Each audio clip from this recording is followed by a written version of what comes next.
Hey everyone, welcome back to the channel. So as you can see, the CL500 is back, but unfortunately not registered.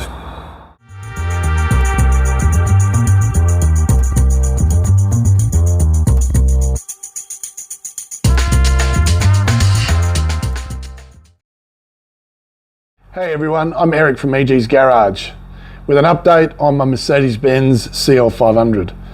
About 2 weeks ago, I took the car to a workshop that I normally take my cars to for a second opinion following the failed inspection a few weeks prior. You can check out that video here. After a few days, I got that call I was dreading. The mechanic essentially confirmed the initial diagnosis and emailed me this parts list. Add to this the labour cost and the repairs to register the car were almost what I paid for the car.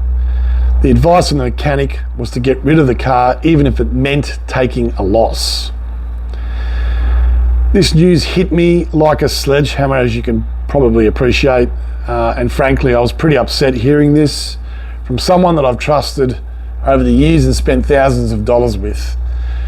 Sure, I knew the risks of buying a Mercedes with the ABC system, but in the back of my mind I also knew that remanufactured parts were all available at a fraction of the price of genuine parts.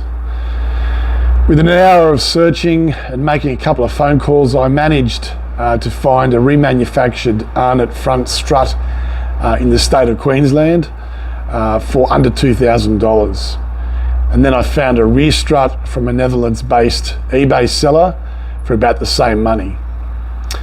Currently the car is at another workshop which is near my workplace. We're going to clean the car up and change out all the brake rotors, put some fresh rubber on all the wheels, and then we'll attempt a second go at having it inspected, so hopefully this time it passes. I really wanted to make this video for all of you out there contemplating buying one of these 20-plus-year-old Mercedes-Benz or any other Euro car for that matter.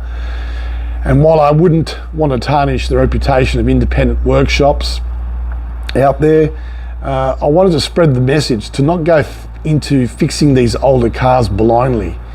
If your regular mechanic is either too lazy or not bothered to search for cheaper parts, then you do the legwork. If he's unwilling to install those parts that he hasn't sourced, then find someone that will. Ultimately, guys, it's your money. Hey guys, thank you for tuning in. If you like this video, make sure to give it a thumbs up and hit the subscribe button to stay updated on our latest content. Don't forget to leave your thoughts and comments below, and we'll see you in the next video.